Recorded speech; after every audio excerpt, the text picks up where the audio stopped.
Welcome everyone to our Learning and Reasoning seminar organized by me, Salma Akloke. Today we have the pleasure of having Professor Sibel Erduran as our seminar speaker. She is currently Professor of Science Education, Director of Research in the Department of Education and Fellow of St. Cross College at University of Oxford. She's also Professor at University of Oslo. She serves as the President of the European Science Education Research Association, Editor-in-Chief of Science and Education, and an editor for International Journal of Science. Her research interests focus on the application in science education of epistemic perspectives on science, and she has also a keen interest in the professional development of science teachers. Sibel, thank you very much for joining us today, and please take it away.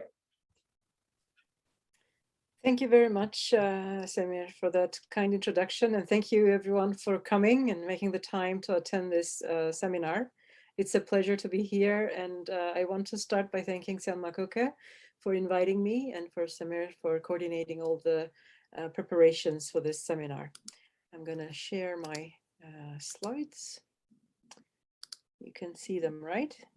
Yes. Yes. Okay.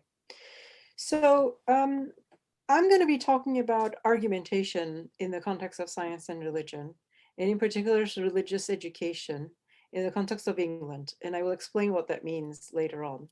But argumentation is, as I'm defining it, is in the sense of justification of claims with evidence and reasons.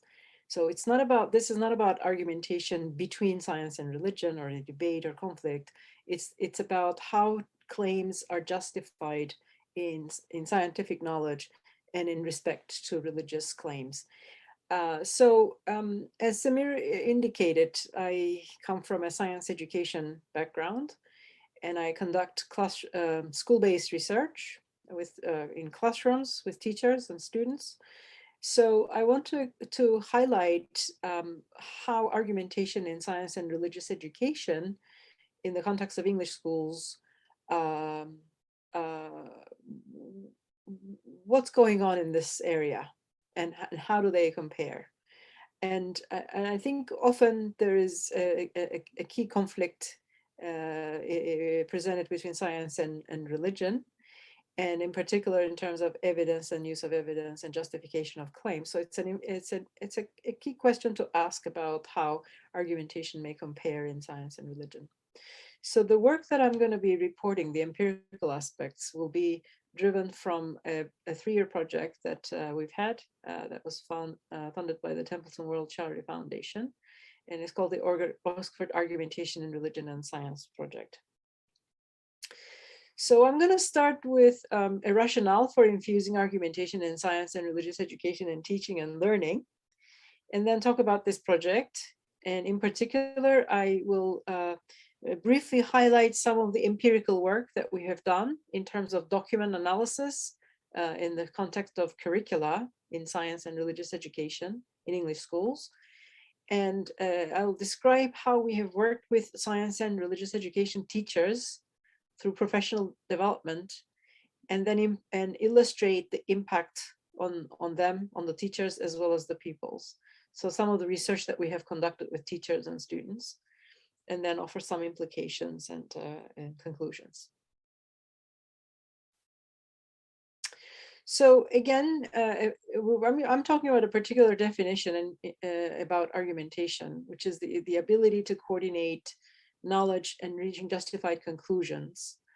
And at a minimum, this is about justification of claims with evidence and reasons. And I'll present this later, but we've used Stephen Toulmin's characterization of argument. And Stephen Toulmin was a British-born American philosopher who talked about structure of argument, and I'll explain that later on, because it's really shaped how we have used that as a construct to define what we're looking for in teachers and students' argumentation at the level of the classroom. But why is argumentation important? So from an educational point of view, We can ask some fairly basic fundamental questions about reasoning and knowledge. But in terms of education and educating future citizens, it's also important to seek some relevance to education and why we might want to educate students about argumentation. So there are quite a lot of big questions, such as how and why. I mean, the fundamental question of how and why did life originate on Earth, that would appeal to a scientific worldview, but also religious worldview. Or things like, do animals have consciousness? So there are big questions that are in the realm of scientific reasoning, but also religious reasoning. I have to say that I come from a science background, and the area around religious education was fairly new to me. I've been doing research on argumentation in science contexts for over 20 years, but the religious education context has been a novel aspect of this project for me. But in terms of the big questions, then there are also issues that interrelate science with society. So political, moral, economic, medical issues that are facing contemporary societies would appeal to arguments from different worldviews and different sources of evidence. So, I mean, I'm sure that nobody needs to be reminded or wants to be reminded of the pandemic that we've been in. But so the pandemic has been one context where there have been appeals to different types of evidence and reasoning, and many claims made about a whole range of things, including whether or not to wear a mask, and so on. But I think another aspect of the rationale for inclusion of argumentation in school science and religious education is that there has been a lot of issues in terms of misinformation that students and everyday citizens will be faced with in terms of misinformation and fake news, and the ability to coordinate evidence and to sift out and seek relevant evidence, to evaluate evidence, has become really important in our age. And there's another sort of a basis for promoting in an educational setting argumentation, which is that it relates to a broader set of skills that are often called 21st century skills. And these include critical thinking and problem solving. And these are skills that are required not only for the everyday functioning of the individual and making informed decisions about their own lives, about whether or not to wear a mask or whether I should believe this claim that I've read on the internet, but also a lot of workplaces are demanding particular skills such as critical thinking, and argumentation plays a role in terms of its relation to critical engagement with evidence and claims. And the 21st century, I'm sure that many of us here are familiar with this, but just to frame it in a broader context, this has the critical thinking, 21st century skills, critical thinking skills have been a growing international movement for ensuring that students are equipped with the right sort of set of skills that will engage them in digital societies and knowledge economies, and especially this interdisciplinary engagement, drawing on sources of information from different subjects, topics, and so on.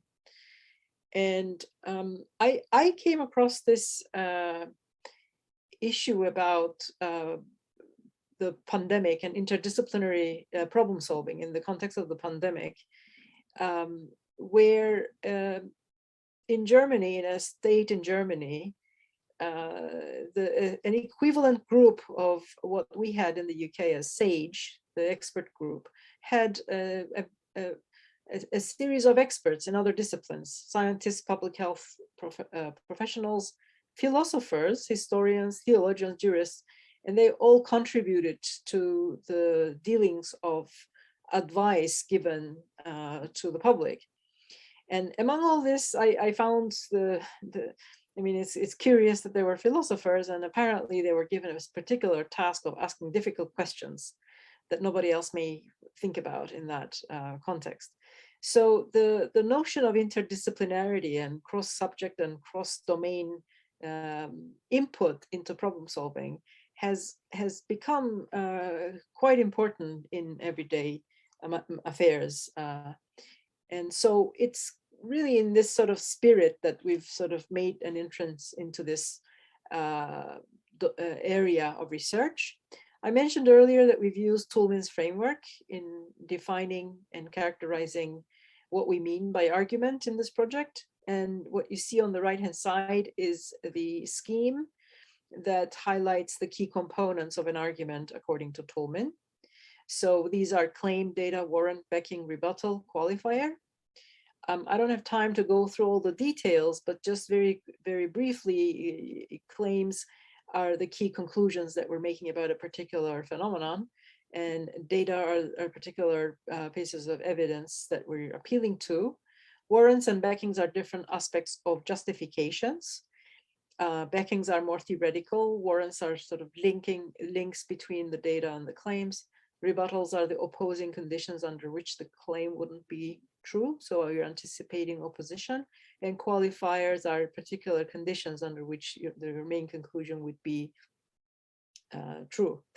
So one of the things that Toulmin talked about is that different disciplines can have particular features of argumentation that would reflect the epistemology of the domain of the discipline, like science.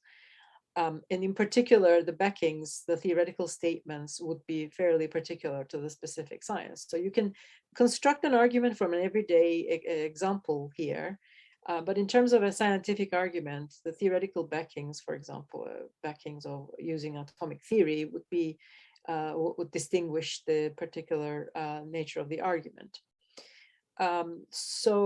But there are also some generic aspects in terms of, if you mainly just you're concerned about claim, evidence, justification framework generally, that would be a fairly generic characterization of an argument.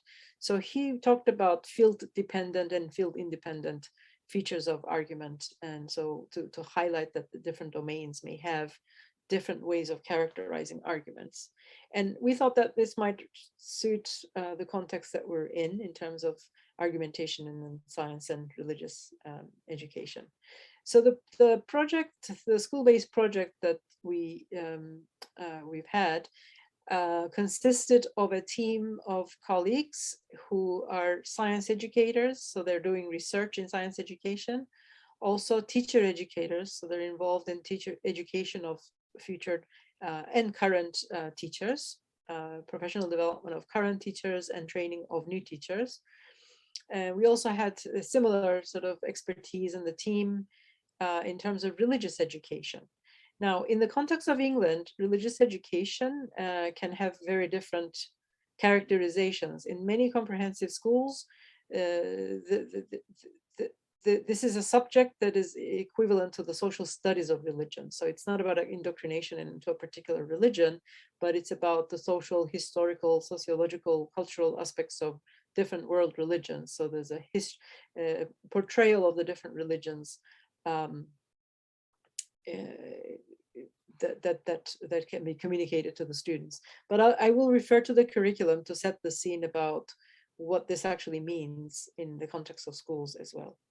So the project had several goals. We wanted to bring together science and religious education teachers to see, how does argumentation work in your subject? I mean, this is fairly hands-on in terms of we've had sort of theoretical papers and studies on argumentation theory, but we also wanted to have this opportunity to bring together teachers to have discussions around what it means to argue in science and in religion. And we wanted to see if there's any possibility of cross-disciplinary innovation by exploring this interface of argumentation in science and religious education. And obviously this this area of research hasn't been investigated much, so we wanted to build some capacity through engagement of doctoral and postdoctoral researchers, and also through with teachers, teacher educators, and I'll share with you some of the outputs of the project as well in terms of what we have done. So we had 4 primary research questions. We wanted to understand how arguments compare in science and religion. We wanted to see how science and religious education teachers make pedagogical decisions, how they actually engage in argumentation in their lessons, if they do, by the way, but if they do, then, you know, how do they do it? And how can we develop their skills in coordinating argumentation? And what is the impact of this? If we give teachers an opportunity to learn about argumentation, what would be the impact on their students as well as themselves? So in terms of methodological approaches, this is all empirical sort of classroom-based research, as well as document analysis. So we've done analyses of curriculum documents and classroom observations, surveys, questionnaires, pre-post interviews, and questionnaires, and we've investigated how the documents mentioned argumentation and so on. So I'll take examples. I mean, this is a 3-year project, so there's a lot of data and a lot of publications, and I'll share with you later the website where you can access our papers, but I'll just give you a taster of the different aspects in the presentation. So here's a sample of some of our papers. And again, the project website has links to all of them and you can download. So let me start with curriculum context. Now, I mean, you might hear me say religion and religious education somewhat interchangeably so far. But one of the things that I've learned by doing this as a science educator, this project, is that it becomes really difficult to consider religion as a domain, not in the sense of science as a domain. This is one of the things that we've realized, because religion presents different sets of criteria about whether or not something can qualify as a religion. And in any case, there are different religions, and what unifies them and what are the essential characteristics of a religion becomes really difficult. So we've actually ended up recognizing this complexity. Some people talk about religion from a historical point of view, some from a biographical point of view. It's a very complex domain. So we then decided to focus on religious education, which is RE, which is a specific subject in schools. So that at least frames our discussion. So religious education as a school subject, rather than religion as a domain, which is difficult to define and very broad and practically impossible to articulate. So we wanted to focus on argumentation in science and religious education curricula. And so my colleagues ended up analyzing the documents in religious education curricula, and as well as the science curricula.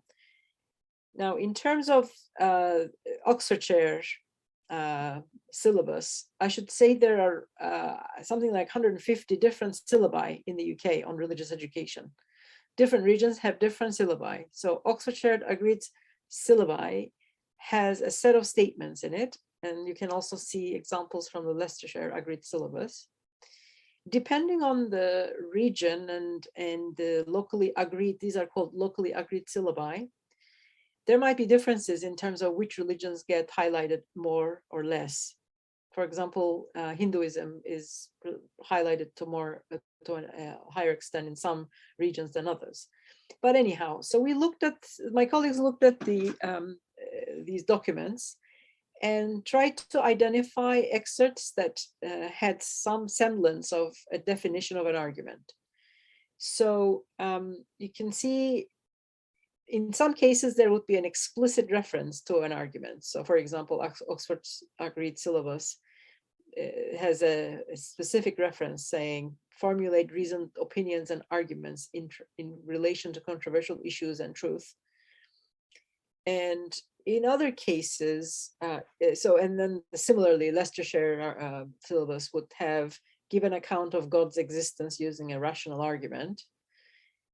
In other cases, there might be examples where there isn't an explicit use of the word argument, but the argumentation and arguments are implied. So an example would be develop evaluative skills showing reasoned and balanced viewpoints when considering their own and others' responses. So more implicit references to argument. So they've investigated quite a few.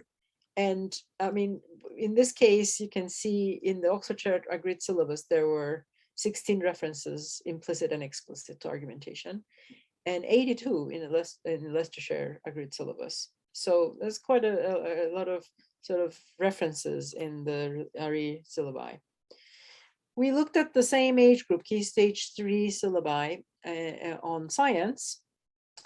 And in the science curriculum, there is a component called working scientifically.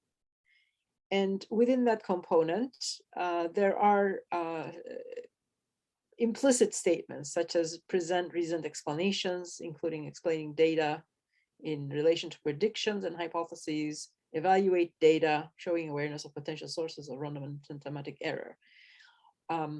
My colleagues are actually in the middle of finalizing this analysis, but there seems to be a lot more coverage of argumentation in the religious education syllabi than in the science curriculum. So this is, to me as a science educator, was quite surprising, because I would expect the other way around, that there would be a lot more emphasis, given the importance of evidence and reasoning, and the role of evidence in science and scientific reasoning, that there would be a lot more emphasis on evidence-based reasoning in science. But that aspect seems fairly underrepresented in the English curriculum. So this curriculum context has set the scene for us to work with the teachers, because the teachers will work with their curriculum. They're teaching to those curricula, and how they actually engage with their curricula and their teaching will depend on what their context is. But we brought them together, 30 teachers from 15 schools, and we plan to do 6 workshops with them. And we had certain assumptions. There is a fair amount of research literature on professional development of teachers.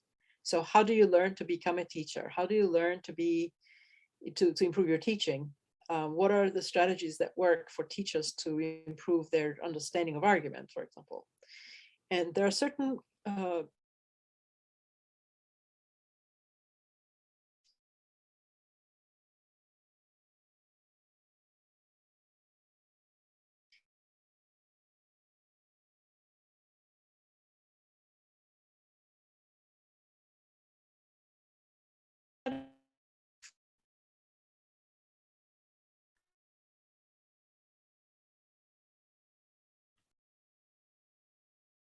Am I the only one where the screen has stopped and cannot hear Sibel? Yeah, I can't hear neither.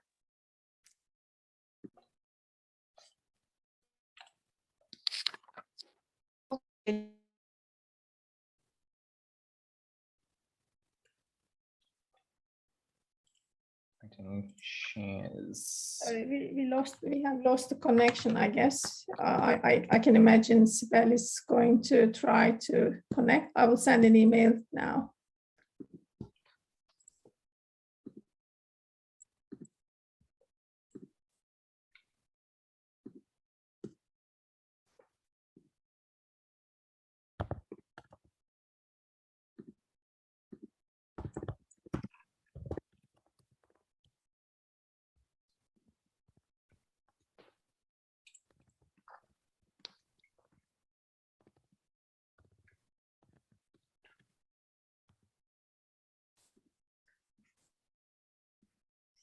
I've sent an email, probably she has some technical issues, I can imagine. This is such an interesting topic, actually. It surprises me because science is about questioning and asking questions, and it's kind of undeterministic. But religion, on the other hand, it's completely opposite. It's quite deterministic, isn't it? Okay, we get her back now. Yeah. Hi, can you hear me? We can Yes. see you, but we can't see you. Well, yeah, I can see your camera. So you Can you can. Yeah, we can see you now. I think you need to share your screen one more Yes, time. okay. So my broadband connection has just died, but I've just connected through my phone link. So hopefully you'll be able to hear me now. See this? Yeah, it's all good now. Can see the slides? Okay. Right. So, so I was talking about the principles of professional development of teachers. I mean, I think this was fairly important for us to get our teeth into, because we can argue about argument and the importance of argument in science and religion and different subjects, but how do you actually do it? How do we actually teach about it? Especially if teachers may not have sufficient background in doing so. So we've appealed to the research literature on professional development to see what are the key principles that underlie effective professional development. What do we need to do to set up a context for them to learn to teach argumentation and to learn to discover potential synergies or dissent between the two subjects potentially.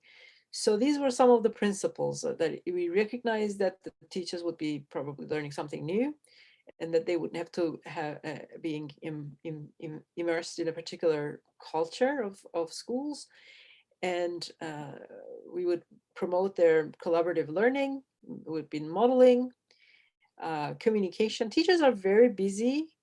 I mean, you know, if you just tell teachers go and do this, they're not going to, I mean, that just doesn't work. It's not that simple, obviously. And so we need to ensure that what we're proposing would be realistic and plausible from their point of view. So not too much work, but sufficient amount of work, obviously, to be realistic, and to help them build relationships between this community of teachers, of 30 teachers. And and we were very clear about communicating our goals and objectives and what we were trying to do. And what we ended up doing was to pair the teachers in terms of the subject area. So we paired science and religious education teachers, and we literally started to say, well, what does argument mean to you in your subject? What do you think about this? And do you teach it? What do you do about it? And so we had a whole series of workshops planned, and you can see we started up the project in real, in face-to-face meetings and workshops in 2000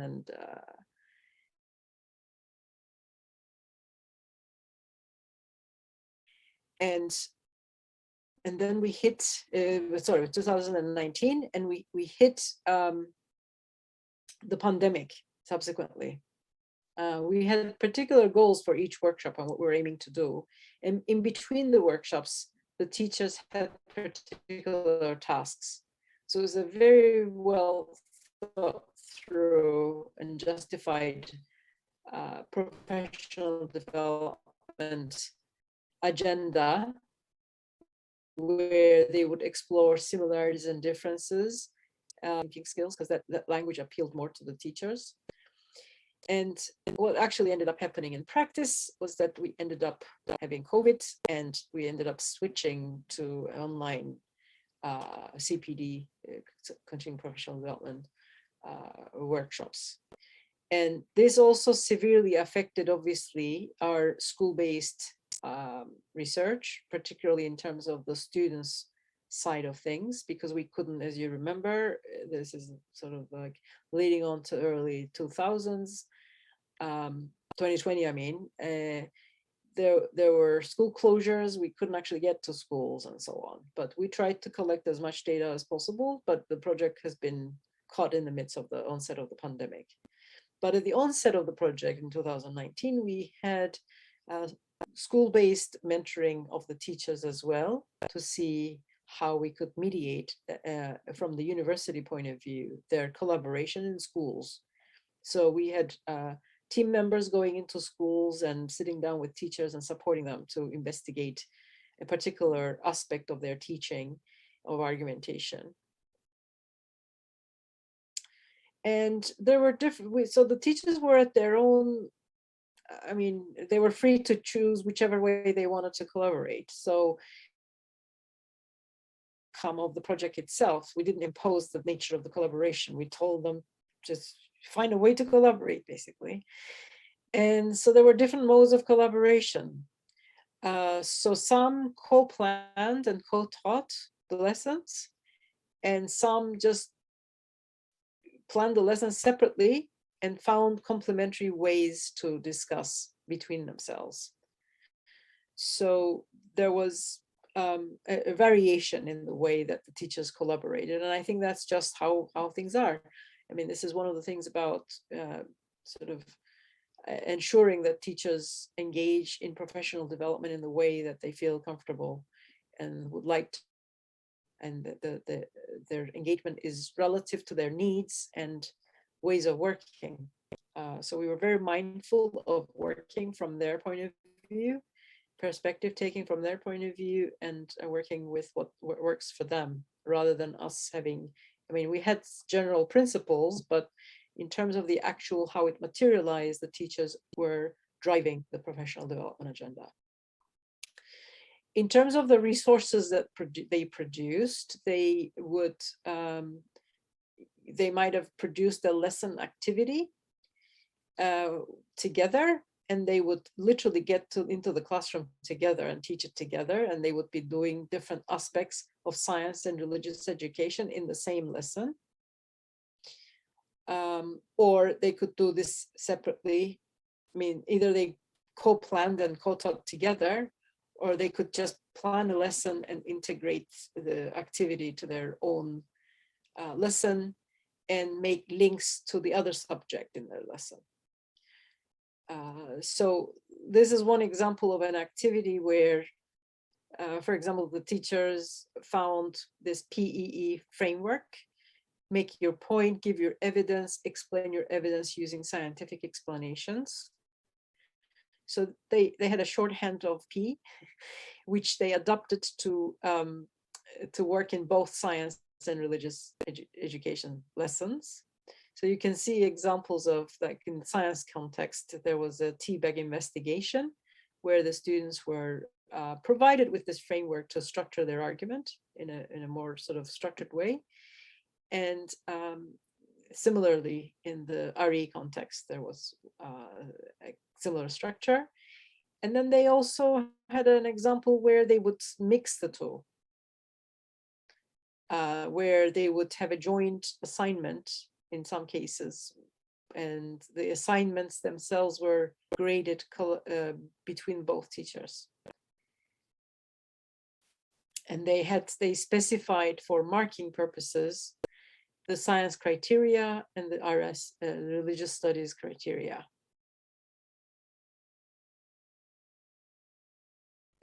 So all of these resources, we're currently in the midst of collating these, but we also have some video-based examples of teaching practice on our project website. You can view the teachers doing these lessons, and we're collating these for wider dissemination at the moment.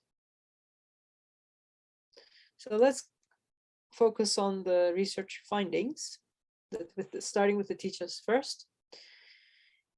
We asked the teachers at the onset of the project, how often do you do argumentation? Do you do argumentation in your lessons? And what sorts of strategies do you employ in your lessons? And we gave them some examples, such as group discussion, pair discussion, debates, checking student evidence, using writing frames to support arguments, anticipating counter arguments, etc. Series of pedagogical strategies that would promote argumentation. We asked both cohorts of teachers which they ended up, which they think they do. And there was a statistically significant difference in favor of the RE teachers in terms of the use of group discussions and debates. So the RE teachers reported doing more of these in their lessons. I mean, whether they do or not is a separate question, but they reported there were many science teachers who did not do any of these at all in their lessons. So we have data around pedagogical strategies reported in this paper. We investigated their views of argumentation. We collected data through interviews, and there were similarities in terms of what they think about arguments and argumentation. Both sets of cohorts see argumentation as a way of justifying claims. I mean, both sets agreed that that's how they define arguments. Both emphasize the ability to draw on a range of sources to support claims is important as a skill. And just generally, argumentation is an important general skill. The differences came about in terms of emphases, in terms of right and wrong, and better and worse arguments. The science teachers tended to favor the distinguishing right from wrong information. So accuracy was a key factor for science teachers, as opposed to RE teachers really favoring. The RE teachers didn't seem to be that bothered about accuracy as a criterion. They were more interested in, I mean, not that they didn't care, but the way that they were framing arguments were more about better or worse. So there was more of a relativistic account of arguments. We have more details about their ontological views about arguments and so on, and how they view the knowledge claims in terms of their subject as well in this paper. We also looked into their actual pedagogical practice, teaching practice. We went in. Hello, can you hear me? Yes. Okay, so you've frozen at my end, so I'm not sure. Yeah, okay, you can hear me. So we've videotaped their teaching, and we've had case studies of teachers teaching argumentation. And this was a case study from one school comparing science and RE teachers teaching. And we identified through sort of a grounded theory approach by looking at the interviews, in the video tapes of their teaching, some of the key activities around argumentation, instructional practices around argumentation. And we compared which teacher did what of these examples. And you can see that the RE teacher ended up having a lot more meta-level segments, events in the classroom, sort of meta-reflection, how do we know this is an argument? Do we know? So there was a lot of meta-level conversations around the nature of argument and how argumentation works, or how argumentation works in learning, and sort of the pedagogical aspects as well. So this was particularly absent in the science teachers' instructional practice. But both teachers would explain what an argument is, explain the terms around evidence and claims, and provided a framework like the examples that I've given you, like the P example, distinguishing evidence and reasoning and so on.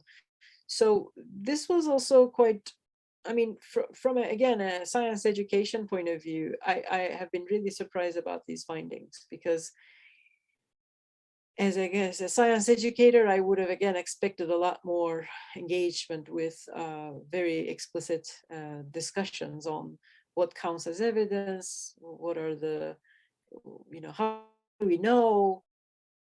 Because science obviously has a very important aspect of argument. I mean, argumentation is a key element of scientific reasoning generally, the notion of evidence and justification of claims with evidence. So, but in terms of the progression of our data sources, we've seen this in the context of the curriculum analyses, in the context of the teachers, what the teachers are saying that they're doing, and actually what they are actually doing. There seems to be a skewed representation of argumentation in the case of the RE teachers and RE curricula, as opposed to science.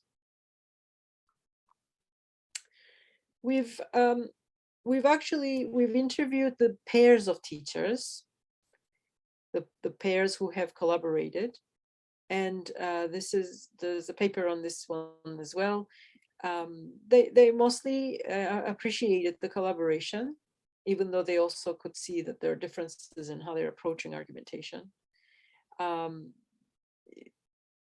They were keen to see what arguments are from another subject's point of view, and getting a different perspective and having the ability to have conversations around this, they appreciated. We've had some quantitative data on their attitudes towards the project as well, whether or not the project at the end satisfied their expectations, or whether it was engaging, and if they would recommend it to other teachers, and how they would, if they would use the examples that were generated in the project. And overwhelmingly, they were quite positive about the project. So that was, despite the pandemic disruption, I think that was really encouraging for us.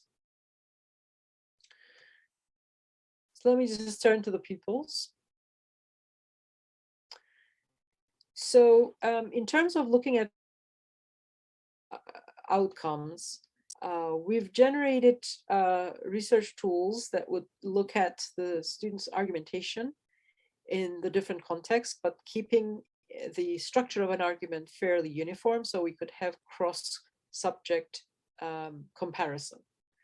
So if you, on the right-hand side at the bottom of the page, you see the different 3 different task contexts which use the same set of argumentation skills targeted. So identifying a claim, identifying evidence, etc.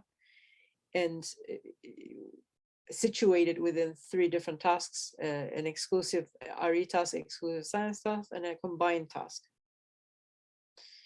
And on the left-hand side, you see some of the data that we have seen.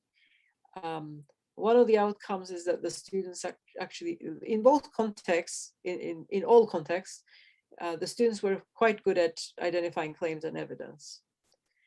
They were more challenged about identifying warrants, the links between evidence and claims, particularly in the religious education context. They seem to be much better in the science context, surprisingly. I don't know, we don't really know why, but there was that sort of a difference in terms of their performance.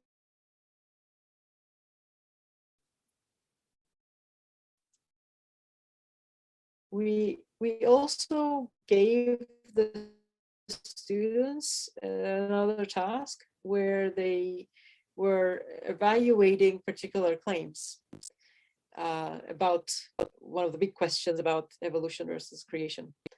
So 4 different alternative claims. God created humans, there was no evolution. There was evolution, but God had some part in it. There was evolution, God had no part in it. None of the above. And then we gave them, so these were the 4 claims, and then we gave them pieces of text that would justify one claim or another or both. And their task was to place them, to use those evidence cards to justify those particular claims. And we've done this on an individual basis, and we audio taped their reasoning as they engaged in this task to trace how they were reasoning about the use of evidence to justify which claim. I know this is a lot to take in, and I won't going to go into the details. Again, this is in a paper, but you can see some examples about reasons given. So for each particular main claim, A, B, C, D, there were different cards that would go with those claims. And on the right-hand side, you have examples of the reasons that they have given. What we have found is that a lot of the times they ended up repeating what was on the cards. I mean, the reasoning was a repetition of what they were actually reading, or some rephrasing. Education, Jimenez and colleagues call this doing school. So there are certain practices of that schools promote in students where the students are essentially reading and repeating what is being told to them. So they're probably treating these statements in that manner. But we've also looked at the accuracy of these statements. And again, this is fairly detailed qualitative data analysis, and the paper has examples of the types of reasoning that were these tasks. Another aspect of the student outcomes was about perspective taking, whether or not the students could take perspective of one point of view versus another. I mean, you can see that sometimes the responses were fairly low level. Why, you ask a question like, why do you think Olga, well, explain why Olga might think this evidence support her idea. So the student has to take the perspective of Olga, which was a character in the task. And then you get, she's an idiot as an answer. So some fairly low level lack of engagement and at some level. Sort of difficulty interpreting the statements and providing a reason. Sometimes just not understanding what the rules are. I mean, they're just ticking different boxes just for the sake of ticking boxes.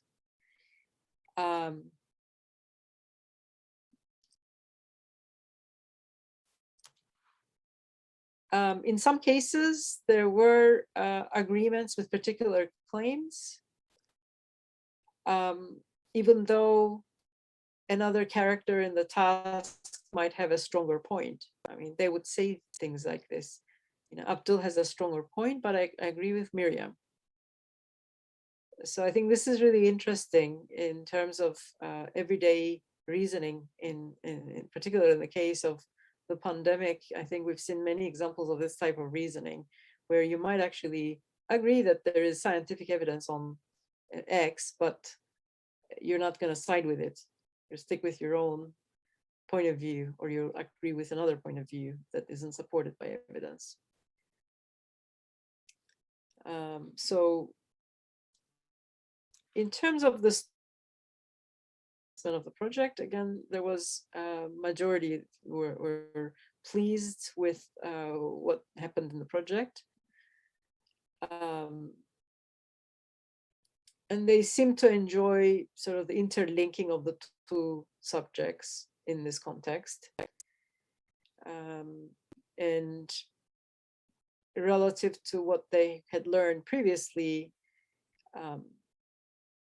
in their lessons, they seem to favor what they had done. So obviously we also had neutral and positions and disagreements, but again, because this particularly the implementation aspects of lessons was caught up in the midst of the pandemic, again, this data coming at the end of the project, at the completion of the teaching cycle, was promising for us.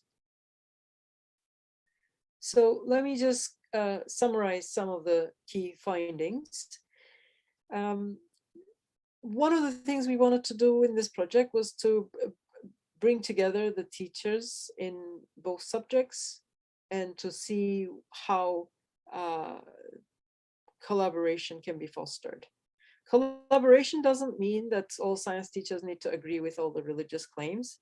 It just means that, especially if the religious education syllabi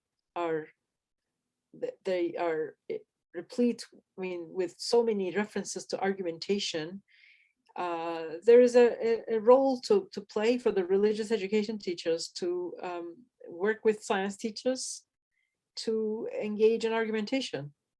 I should say that a lot of the religious education teachers had fairly advanced degrees in theology, philosophy, sociology of religion, and things like that. So they were very well versed, actually. I'm not sure that they've had that much learning in terms of the argumentation theory, but I think the impact on the science teachers have been a lot more in terms of understanding what an argument is and how argumentation works. So in that sense, the RE teachers were a professional development resource. That collaboration was a resource for the science teachers. But we've seen, nevertheless, there's variation also in terms of the coverage of argumentation and the curricula. RE syllabi favoring it a lot more than the science. I mean, this might seem like a fairly mundane, these might be fairly mundane sounding observations, but we didn't know any of these in terms of the nuances of variation. I mean, what are these variations about? We've learned by doing these studies so that the views of argumentation differ, the way that the teachers engage in argumentation or they think they engage in argumentation differ.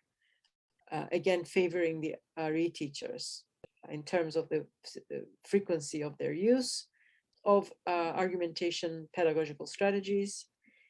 And we've seen evidence of their collaboration being favorable from their point of view.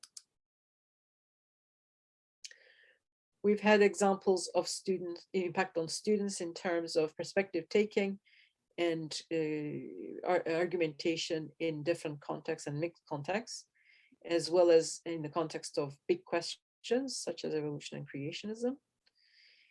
And even though the pandemic presented some challenges for the professional development aspects, we've managed to work with the teachers online part of the way. And we created a sort of a professional development agenda and content which can be shared with other teacher trainers to work with teachers to engage other teachers in this professional development agenda.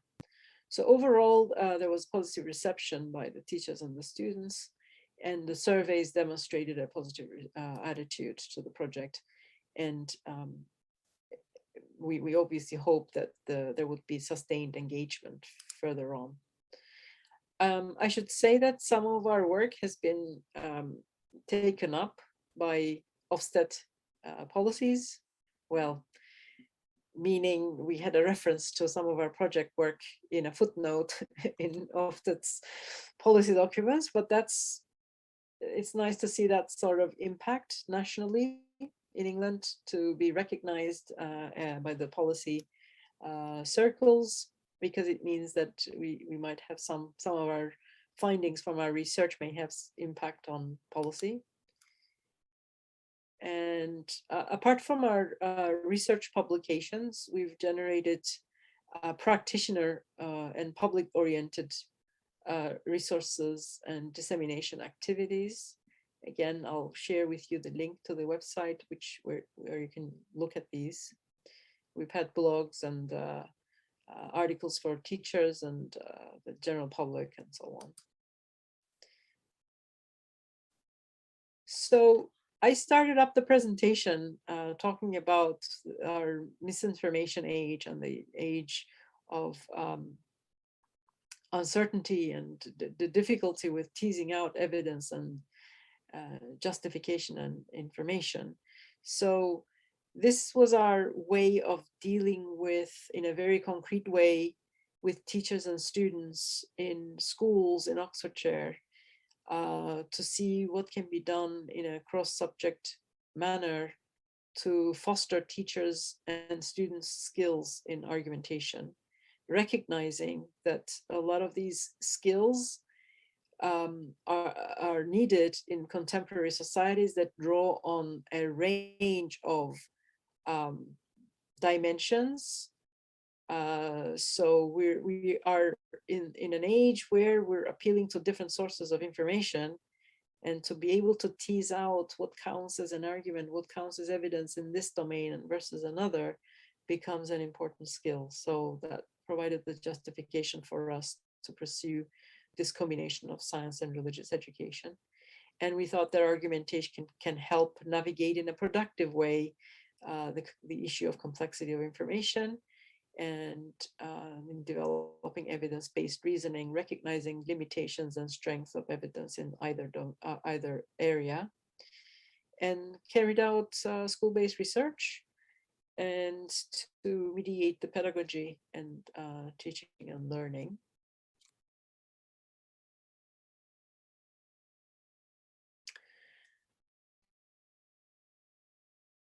That we've seen lots of collaboration. This is just an observation in terms of when teachers are left to their own devices, this is what they do. But I think this is an area of research to see to what extent different modes of collaboration are actually the extent to which these different modes of collaboration might have an impact on student outcomes. I mean, that's another project, but I think that would be an important project to do, to look at different modes of collaboration and how they impact students' outcomes. We need more work. I mean, this was one of sort of a project looking at the CPD on interdisciplinarity and cross-subject collaboration, but I could imagine actually bringing in other domains as other school subjects to complicate the scenery in terms of the appeals to evidence and reasoning for further cross-subject contrasts.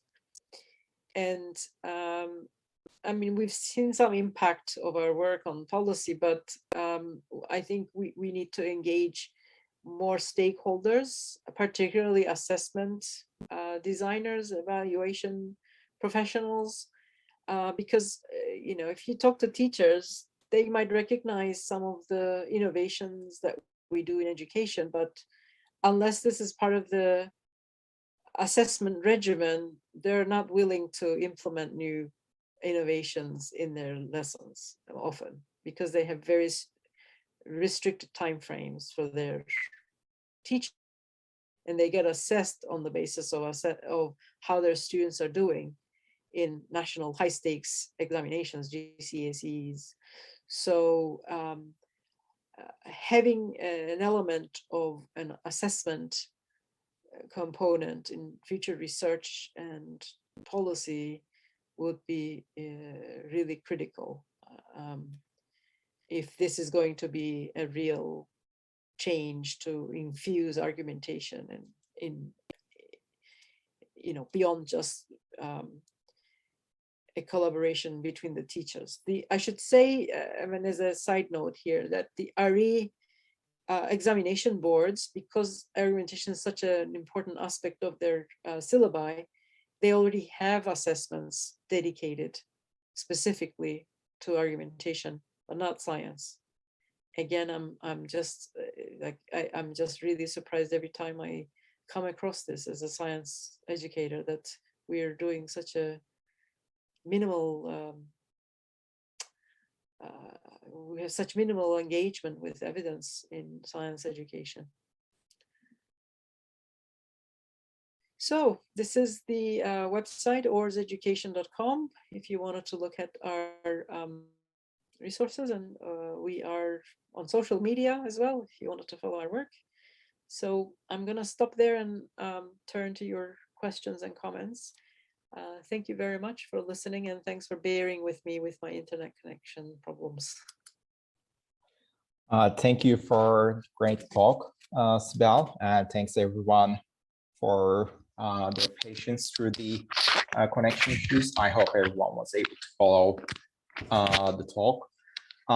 The floor is open for questions. Please feel free to raise your hand or write questions in the chat box. I think we got a few questions. I see Joe, Paul. I think we can. Joe, please go ahead. Good afternoon. Thank you for the opportunity. Can you hear me? Yes, I can hear you. Hey, thank you. I've enjoyed reading your papers as part of a sabbatical I'm taking. Question I have for you is, could you talk a bit more about how the teachers and perhaps the pupils were making, not distinguishing features between argumentation, but the nature of evidence? I, like you, am a science educator, and I think I understand theoretical assumptions, research precedents, empirical observations as sources of evidence. But could you speak maybe a little bit about the religious side? As what were the teachers and pupils talking about? What constitutes evidence in RE? Right. So that's an excellent question. And I mean, I actually, when I first thought about writing a proposal for this grant, I thought, well, what is there to argue about? And because I was focused on evidence in terms of a kind of a distinguishing feature and empirical evidence between science and religion. But of course, again, it becomes really complicated to frame this when you can treat religion or religious texts as, for example, historical text, and you can appeal to text, for example, as empirical evidence for a particular claim. So you can appeal to a particular religious text and say, this is my evidence that such and such religion argues for this position. So in that sense, that becomes a piece of empirical evidence, because you're referring to a particular text to justify your claim about what is being drawn out as a moral or whatever position. So, so those are the sorts of nuances, I think, that are, so for RE teachers, it would be historical evidence. So the nature of evidence would be historical evidence, textual evidence based on text. But sometimes also they didn't seem to be also bothered. No, I mean, not in the same way that I would be bothered as a scientist, a former scientist and current science educator. They wouldn't be bothered about sort of the subjectivity of evidence being drawn. So there was a so actually I didn't talk about that, but it's one in one of the papers, the one about the teachers' beliefs comparison, that they would differ. So for the science teachers, there was a very strong emphasis on objectivity of knowledge and accuracy and so on, whereas for RE teachers, it's okay to be subjective. I mean, my experience is my experience, and that's my evidence, and that's fine. I mean, it's a different way of framing the entire. So what counts as objectivity and subjectivity, or objective knowledge or evidence for a scientist, is not RE teachers, it seems. So their ontology seemed to be very different in that sense. I don't know if that makes sense. Does that make sense? It does. I recognize that these are not merely, or only, I should say, epistemological differences. They go into issues of identity, ontology, absolutely, social connections, that's things right. like this. Yeah. But thank you.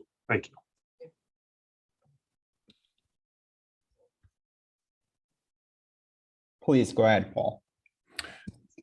So I was interested in the differences between the approach of the science teachers and the religious teachers, because in our group, we've been finding a certain echo of that with respect to the way that parents talk about scientific phenomena as compared to religious phenomena. So in the case of religious phenomena, parents are more inclined to voice doubts and uncertainty, and occasionally to talk about different groups with different beliefs. Whereas if you ask a parent to talk to a child about, I don't know, germs or oxygen, they presuppose the existence of those entities, and if anything, they simply talk about their characteristics. Mm-hmm. And I'm guessing the same deep, epistemological divide is motivating the difference between the science teachers and the religion teachers. In other words, the religion teachers approach the classroom not assuming the particular claims that they're making and aware that they're probably facing a diverse group of pupils. And to that extent, presuppositions of certainty are misplaced.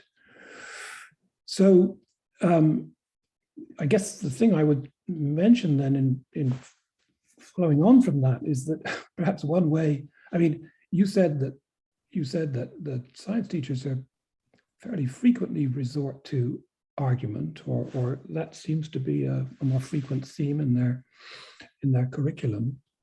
So one way to get science teachers, in other words, rather than having an intervention aimed at both, one might target the science teachers, because if the goal is to increase the amount of argumentation, well, Yes. one way to do that will be to get science teachers to teach topics which are more controversial, as opposed to the standard A-level syllabus, which I'm presuming is pretty uncontroversial.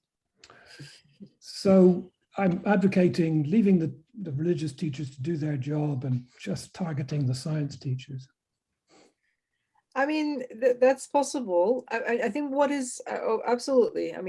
That would be another project. In this case, we wanted to see how, this particular cross-subject engagement was the purpose of the project. Yeah. But I think in terms of the uncertain, I want to go back to your question about uncertainty and science and a broader vision of science education, that and what how science is presented to students, and the impression that students get is about how science works, and science as a particular way of knowing that is fairly certain, and that's not random. That's how the curriculum tends to frame science from the student's point of view, because traditionally we've been teaching science as a collection of facts, irrefutable facts. These are the outcomes of scientific inquiry. We'll tell you a little bit about how this is done to verify those facts. But very, very often, there isn't much authentic inquiry into how uncertainties can play into evaluation of knowledge claims, the messiness of scientific inquiry to reach different conclusions and discussion, debate about different conclusions. There have been attempts and projects that have looked at this in England. There was 21st Century Science was an approach that aimed to do that. And there are parts of, I'm talking about the legacy of science education.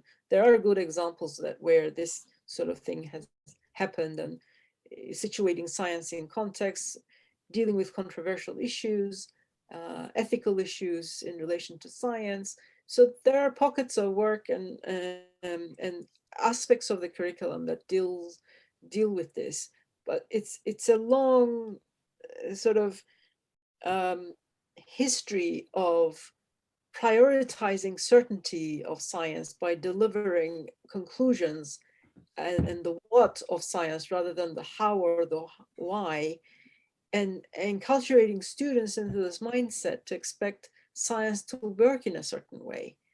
And I think so there's a separate agenda of actually teaching teachers who've been themselves brought up in that sort of tradition, that actually authentic scientific practices are a little more complicated than that, and there's a lot more to be messy about.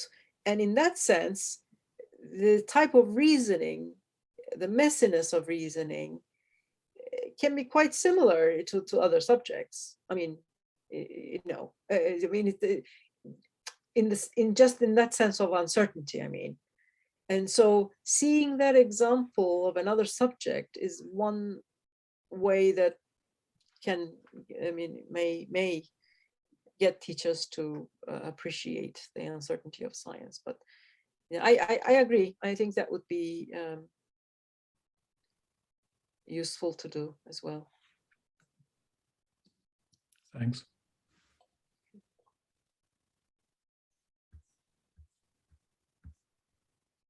Please go ahead, Derek. Oh, sorry, I wasn't sure whether you were waiting for somebody else. My name is Derek Bell. Like the people that have spoken, I'm from science education myself and been in it for years. So to be honest, Sibel, I'm not surprised with what you found out about science teachers. Am I right in assuming that you're only dealing with secondary rather than primary? That's right, secondary. Yeah. Yeah, so I think we get slight differences there. I've just been involved in a project funded also by Templeton, actually, looking at Mary Anning and evolution and Right, how that yes. fits into historical context. And that seems we've come across the same issues as Yes. we've tried to negotiate the whole thing. But one of the interesting things is that a number of teachers have responded by saying, well, I didn't realize science changed. And if you think Yes. about it, we sell it to pupils. This is the absolute answer. Absolutely. Whereas one of the things in this project, you know, if you take it back to Mary Anning's time, apart from all of the social issues that are going on, the very fact that people didn't realize that these dinosaurs, these reptiles had ever lived.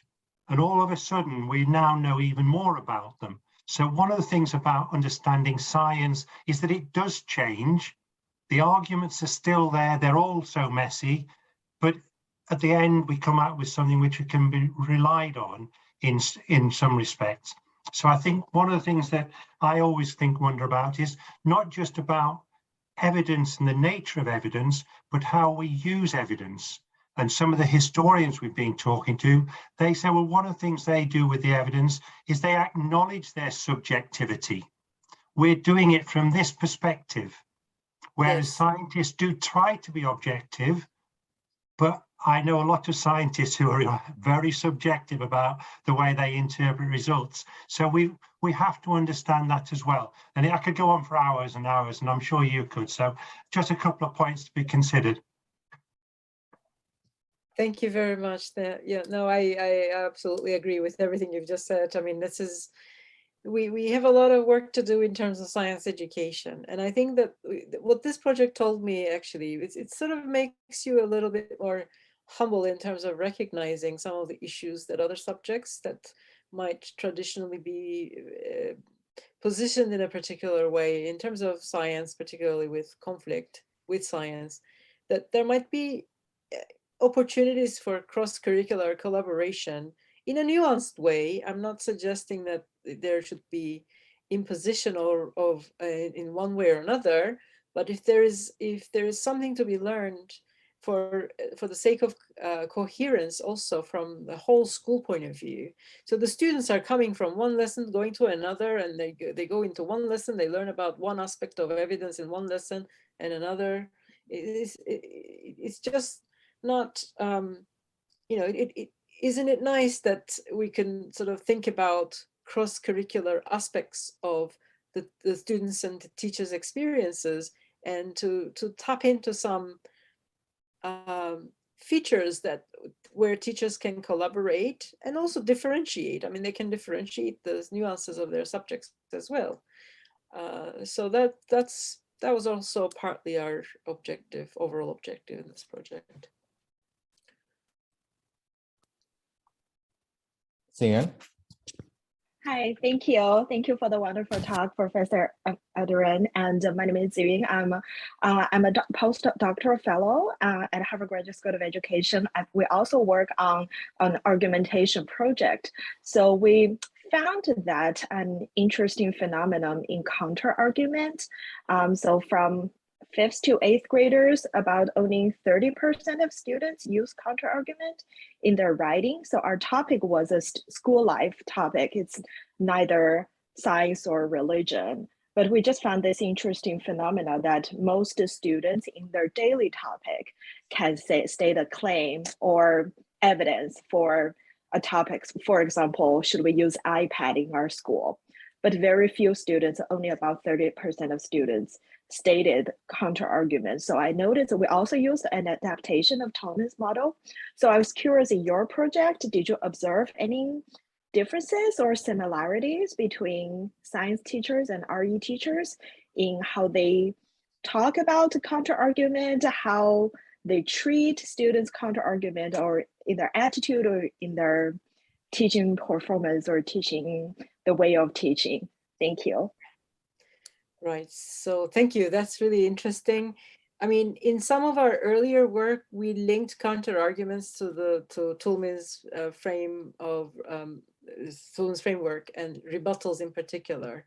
So the ability to rebut a claim or another argument is actually quite an advanced skill. First, you need to understand what the features of an argument is to be able to then be able to rebut or oppose or counter that argument. So we viewed it as a higher level skill than understanding, let's say, what a claim is or what evidence is and so on. So it's a skill a bit further to be ability to counter something, counter an argument. So in terms of the teachers, so we actually gave the teachers this as an example to say, how often do you do counter arguments? And again, the science teachers, I don't think there was a significant difference between the two groups there, but I would have to go back and look at the actual data, but we did have many examples of never in the survey. Like they just would never do that. I don't remember the detail. I do remember that it was not significant as a difference and not pronounced anyway. So they don't tend to do that very often. And in the case study of the instructional practices of the RE and the science teachers, we've seen that the RE teacher actually engaged more with counter argument and playing devil's advocate and so on. But I think this all goes back to the earlier discussion around what we view as what counts as science. I mean, if you see science as these are irrefutable facts and this is what we know and this is the fact, what is there to argue, right? Mm-hmm. I mean, it's how position science as an endeavor in the classroom, that science, like Derek Bell said earlier, that it has a different face as well. Like scientific knowledge can change. I mean, that's the entire point to doing argumentation in science, that scientific claims are true insofar as they are substantiated by the evidence that are currently available. And this is, scientists are comfortable with this fact. I mean, there are certain, obviously, facts that may be more stable facts than others. I mean, we don't anticipate the world is going to suddenly turn into a pyramid. I mean, the planet, I mean, there, I mean, that doesn't mean that all our, all knowledge in science will change, or that, that the earth is flat and we're just mistaken that it is spherical, or it will suddenly turn into a flat earth. I mean, so I think we need to be careful about this aspect of science, that scientific knowledge can change. We need some nuance there to also say that, yes, it can change in light of emerging evidence, but at the same time, I mean, there are particular scenarios where there's substantial evidence that we don't anticipate those claims to change anytime soon. I mean, yeah, and I agree so much. That's also inspiring, because you just mentioned like it's more like a spectrum about the science. Some are like a very well accepted evidence, and we can call them like the earth is not flat. And there are some other new scientific findings that's more like emerging, and that there are a lot of way in between. And I do realize that a lot of teachers, students, or citizens, they're not quite aware of that. And I think that's a role of educators and researchers to convey that point, like even in daily conversation.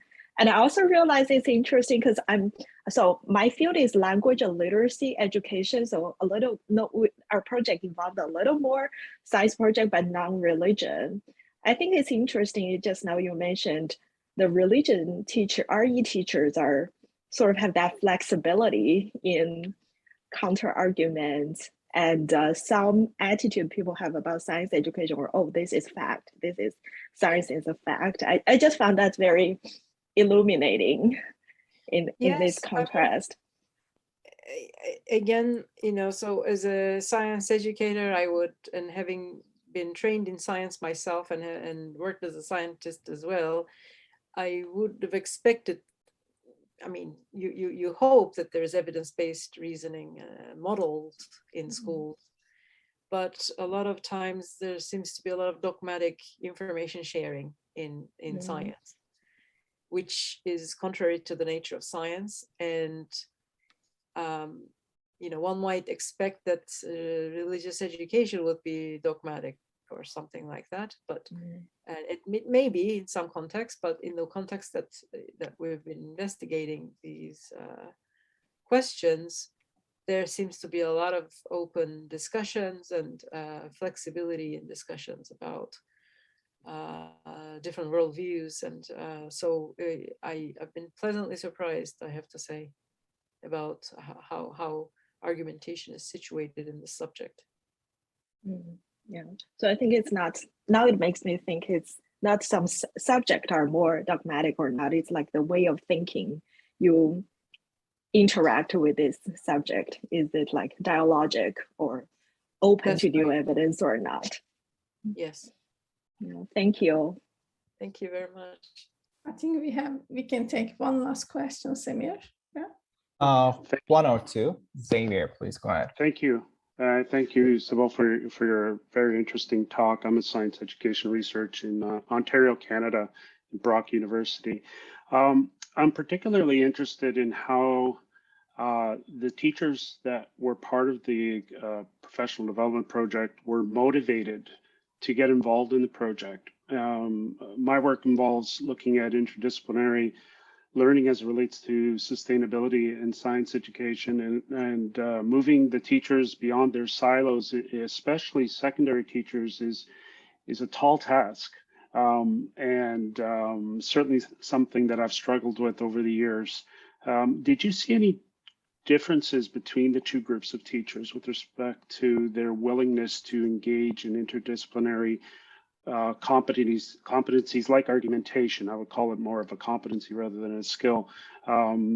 Is this a way forward to help teachers collaborate more on different competencies, especially ones relating to sustainability, which I'm particularly interested in? Thanks so much. Thank you. Now, that's a really important question. And I think that I mean, in a sense, in terms of recruitment of the teachers, we in a sense biased the recruitment. I should be straightforward. We sent out invitations to schools and we said, here's this project. And if you would like, we send letters through personal contacts to schools, to the head teachers, and to the science and RE departments, and said, would your teachers be interested in science, and science and RE teachers like to collaborate with us on this project? And more often than not, that selection process happened at the level of the schools. I mean, they signed up to come on board, so they already volunteered. So it was biased in that sense. We didn't need to match the teachers until actually there was, obviously, as you know, when you're doing a project, teachers move schools, things happen, they go into different roles. So there was like a lot of complication with the pairings eventually, because some teachers moved jobs. So then we ended up matching, but they were already in the project and they had already bought into this idea. So when we did end up matching science and RE teachers from different schools, they had already been paired to begin with. So we didn't need to do anything extra. But I think that's a really, they would need to find a common ground. And we knew, I mean, I've been doing research on argumentation for a number of years, and I knew that the argumentation is limited in science lessons. I mean, that aspect was not a revelation for me. But so we presented this as in the sense of higher order thinking skills, critical thinking skills, and argumentation as an example of that. And so there was a higher level common ground, because if you present something that is relevant to one subject and not to the other, then why should they be engaged? Because it's like, okay, I don't mean, why should I do this? So one piece of advice would be to frame the relevance of the topic across the board and not to favor it in one subject or another. But it's a challenge. I mean, to bring teachers of different subjects together. I didn't mention this at all in my presentation, but to us, to do this project at all is a bit of an issue. I mean, to have interdisciplinary cross-subject collaboration in these two subjects is not very typical. I mean, there are some studies in the English context. I mean, these teachers were in the same school and they never talked to each other. You know, I'm glad you were able to get them to communicate. I think that's I think thinking of a superordinate type of an epistemological, ontological foci is really an important way to move teachers beyond their silos. And really, I think that's an important step that we need to start thinking about more seriously, especially in secondary and also post-secondary institutions. Thanks so much. I'm looking forward to reading your papers. Thank you very much. Well, we are coming very close to the Q&A session, but before we finish, I do want to make a short comment and come to the defense of the science educators. I feel like many people here, we talked about how, we are all surprised that argumentation isn't emphasized in the context of science education. But I feel like this discussion is a little bit stacked against the science educators simply because of the nature of what they are covering. So in the case of religious education, if the evidence that you are covering is, say, historical evidence or religious texts, it is much easier to make an argument based on that.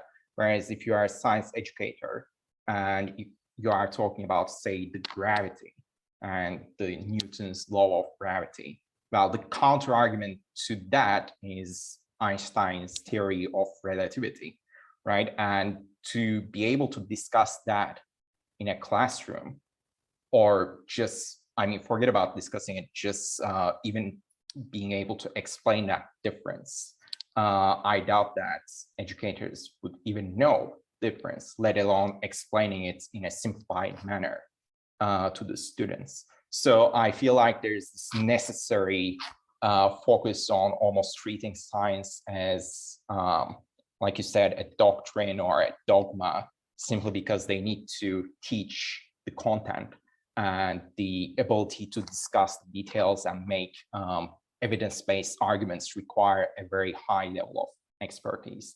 But I do agree that outside of classroom, if we are talking about adults and how science is presented in the public, it does worry me quite a bit when science is presented as a set of facts. But I feel like in the case of education to children, it's sort of like a necessary evil almost to treat it as an objective thing and less open to argumentation.